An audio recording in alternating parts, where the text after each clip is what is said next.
ప్రమాదాలను నివారించండి.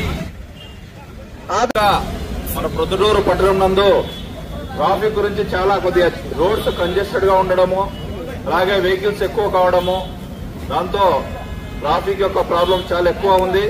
దానికి ప్రతి ఒక్కరు కూడా సహకరించి ముఖ్యంగా ఈ రాంగ్ రూట్ లో రావడం కానీ, లేకపోతే ఎక్కడంటే ఎక్కడ పార్కింగ్ చేయడము, అలాగే డ్రంక్ అండ్ డ్రైవ్ చేయడము, అలాగే మైనర్స్ అంటే 18 years లోపు పిల్లలు కూడా ఎక్కువ డ్రైవ్ చేయడం జరుగుతూ ఉంది.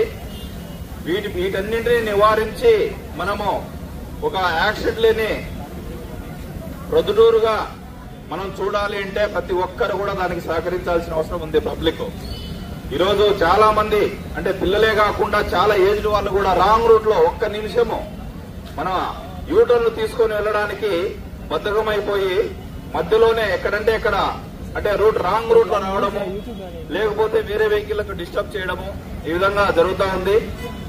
దీన్ని అరికట్టడానికి ట్రాఫిక్ పోలీసులు ఎంత కష్టపడినా కూడా, ఎంత చెప్పినప్పటికీ మళ్లీ ఆపోజిట్ లో రావడము, లేకపోతే ఎక్కడంటే అక్కడ యూటర్న్లు చేసుకోవడం జరుగుతూ ఉంది. ముఖ్యంగా ఈ మధ్య కాలంలో మనం చూస్తూ ఉంటే యాక్సిడెంట్లు అనేవి ఎక్కువ జరుగుతూ ఉన్నాయి. ఎవరో ఒకరు తప్పు చేయడం వల్ల ఎక్కువ మంది దానికి యాక్సిడెంట్ గురి కావడం జరుగుతుంది. కాబట్టి ప్రతి ఒక్కరు కూడా ఈ ట్రాఫిక్ రూల్స్ కొంత అవగాహన కలిగి ఉండి ప్రతి ఒక్కరూ పాటించాలని చెప్పేసి ఈ సందర్భంగా తెలియజేస్తున్నాను. ఐడియల్ యూత్ మూవ్మెంట్ వారికి మా పోలీస్ తరఫున కృతజ్ఞత తెలియజేస్తున్నాం. Thank you. ట్రాఫిక్ అవగాహన సదస్సు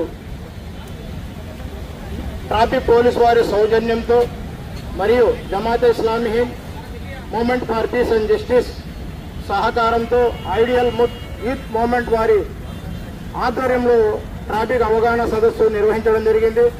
ముఖ్యంగా ఈ సదస్సు ఇక్కడ పెట్టడానికి కారణం జమాతే ఇస్లామీ హింద్ దేశవ్యాప్తంగా పొరుగువారి హక్కులు గురించి అవగాహన కల్పిస్తూ, పొరుగువారి హక్కుల్లో ట్రాఫిక్ సంబంధించిన పొరుగువారు కూడా ఉన్నారు కాబట్టి వారిని జాగృతి పరచడం కోసం ఇక్కడ మీకు అవగాహన కల్పించడం జరుగుతుంది. ముఖ్యంగా దేశంలో ప్రమాదాలు ఎక్కువ జరుగుతున్నాయి. ప్రపంచంలో అత్యధిక ప్రమాదాలు గల దేశం అంటే భారతదేశం 2వ స్థానంలో ఉంది. మరియు దీనికి కారణం ఏమిటంటే అవగాహన లోపం వల్ల జరుగుతున్నాయి. ఎక్కువ స్పీడు మరియు ట్రాఫిక్ నియంత్రణ లేక, మరియు లైట్లను సిగ్నల్స్ ను కంట్రోల్ చేయలేక, మరియు మద్యం తాగుతూ సెల్ ఫోన్ వాడుతూ డ్రైవింగ్ చేయడం వల్ల ఈ ప్రమాదాలు జరుగుతున్నాయి. ఈ ప్రమాదాల్లో ఎక్కువగా యువత మరణించడం జరుగుతుంది. రోజువారీ జీవితంలో మనము ఎక్కువ ప్రయాణం చేసేటప్పుడు పొరుగు వారిని కూడా మనము దృష్టిలో పెట్టుకోవాలి. ఎందుకంటే మనం ఒక చిన్న నిర్లక్ష్యం వల్ల పొరుగువారి ప్రాణం పోతుంది. మీరు యూటర్న్ తీసుకునేటప్పుడు సిగ్నల్స్ ను పాటించకపోవడం వల్ల ప్రమాదాలు జరుగుతున్నాయి. మీరు కేవలం చేయి ఎత్తడం వల్ల చేయి కనపరాక మనిషి అక్కడి నుంచి వచ్చే అతను యాక్సిడెంట్ రూపంలో చనిపోవడం డ్రైవ్ చేయవలసి ఉంటుంది.